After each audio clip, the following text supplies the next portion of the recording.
power of communication, I packaged the message and gave it to the people of Kenya. William Ruto, I'm told, was mad. How did this guy know this matter? I want to thank the informants. They gave me good information. And I've asked civil servants, I've asked police, I've asked National Intelligence Service, I've asked people working in Statehouse to preserve my credibility because it's good for this country. Yes. I must remain credible. By getting the... I've asked people not to give me fitina.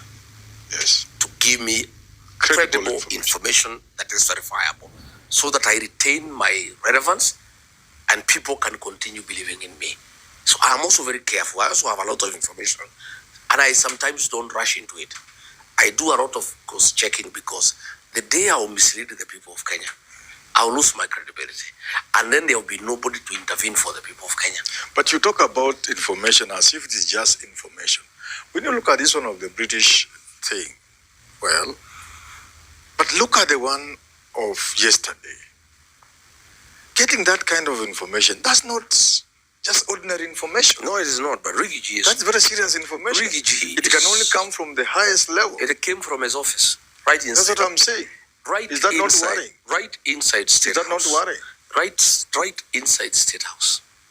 People are very dissatisfied. For the record, yes, officers of the Presidential Escort Unit yes, have not been paid their allowances for the last 4 months. And that is dangerous for the president and the country. You cannot afford people guarding the president of the country when they are lamenting like other Kenyans. Yes. You know, when they are dissatisfied. There is a lot of dissatisfaction around the president. Officers who guard him are complaining. In fact, some were telling me, when you were deputy president, you used to intervene for us. We used to get our allowances on time. People who work in the president's presidential delivery service, they are complaining. They have no vehicles. They have no allowances. But why? Why? And the office was given extra location. The president is too busy to know what goes on. And he's not busy working for the country. He's busy working for himself. Again, of course, understandably so, the president has panicked. Information given to him by the National Security Council is that unless he performs a miracle, indications are he will be one term. That has been given to him. He has done polls, scientific opinion polls with reputable international firms, and he is 17-18%. And as a sitting president, it cannot get better, it can only get worse. So we have a president who has panicked, who is fearful of being removed as president in one term, and therefore he's making very irrational decisions.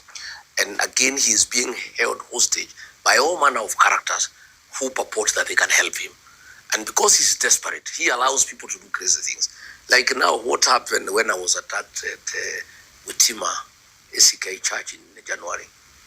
A member of parliament from this area and his wife had wanted me assassinated, thinking that if I am killed, William Ruto's problem in the mountain will be over.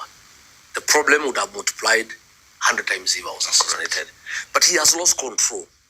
In Olkalau, he ordered that woman from Ranga to leave Olkalau. She refused. And there is nothing he can do. He is held hostage by a few members of parliament, a few cabinet secretaries who control the security sector, the fake deputy president. They hold him hostage. The man doesn't know what to do. In fact, I'm told this thing of yesterday, the Vision 2016, he was not for it. So when it backfired, he was up in arms. So he is a man who is desperate for a second term, is a man who has lost control. Nothing is working in the country.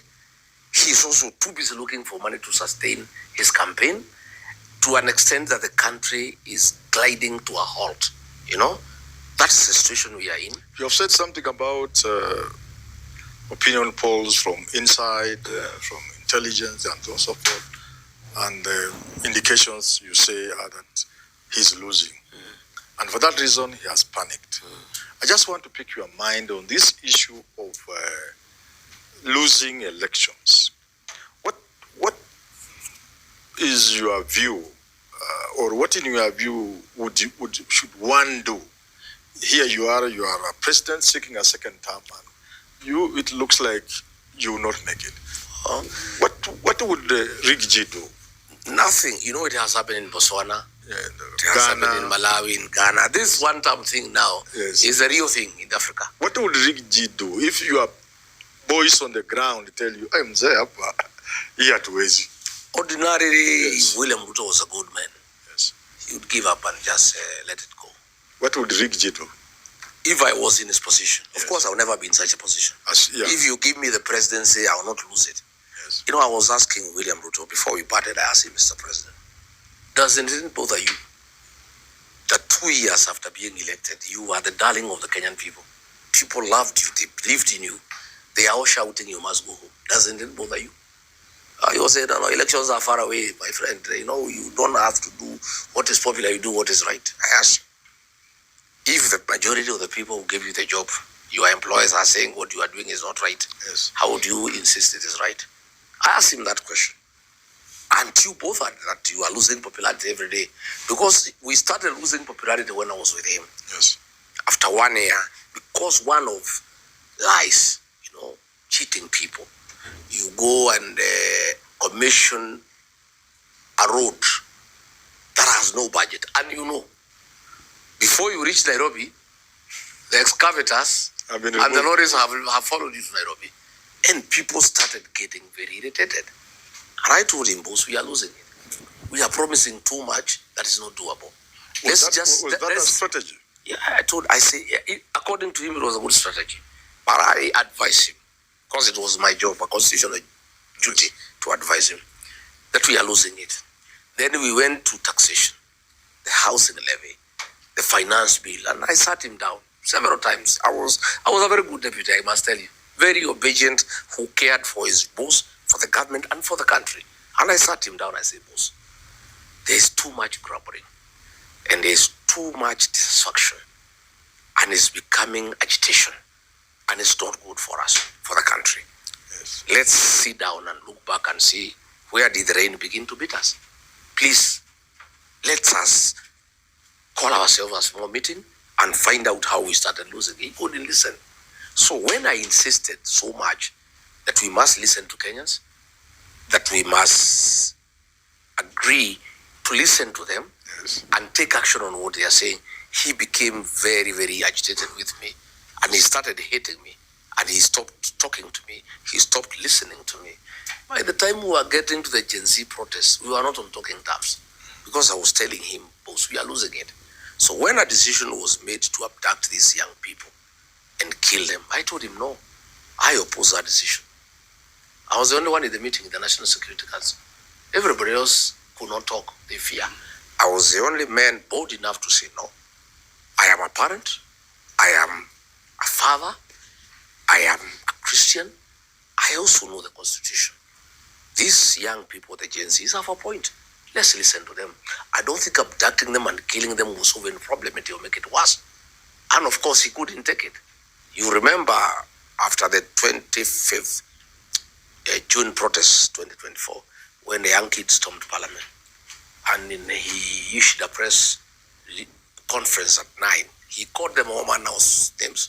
He said they are treasoners, they are criminals, they'll be hunted down up and down. The following day, against all known protocols, at the risk of looking insubordinating, I called a press conference and said, I don't agree with the president. These are not criminals, these are our sons and daughters. And I think they have a point they need to be listened to. By that time, our relationship had deteriorated. Why didn't you resign? Why should I? He had not given me the job. I was given by the people of Kenya. You see, if I was a vice president who is appointed and you disagree with your boss. If he's messing the job. But he's the one. He did not give me the job. I was given the job by the people of Kenya. Okay. The people of Kenya didn't have a problem with me. They wanted somebody who can speak for them. And I think the framers of the 2010 Constitution were right. You needed a deputy president who is elected, who can offer some oversight within government. And protected by the law. And protected by the law. And he could not take advice. How long do you think it would have taken to sack you if it had been under the old constitution? No, he would have sacked me from the first day. He did just helping to win? He was just using me to win. He's a user. You would not have finished a year? No, I don't think so. He had a problem with me from day one. Because one, he hates the truth. Yes. Number two, he doesn't want anybody around him who has an opinion. He doesn't want anybody around him who thinks. He wants robots and data heads, people who just say yes, sir, and who cannot ask any question, who cannot give any contribution. Yes. He was happy for me to help him to become president. But he wanted Rigathi Gachagua, who is running it, for the purposes of getting elected. Elections. But he didn't want Rigathi Gachagua, who is a deputy president.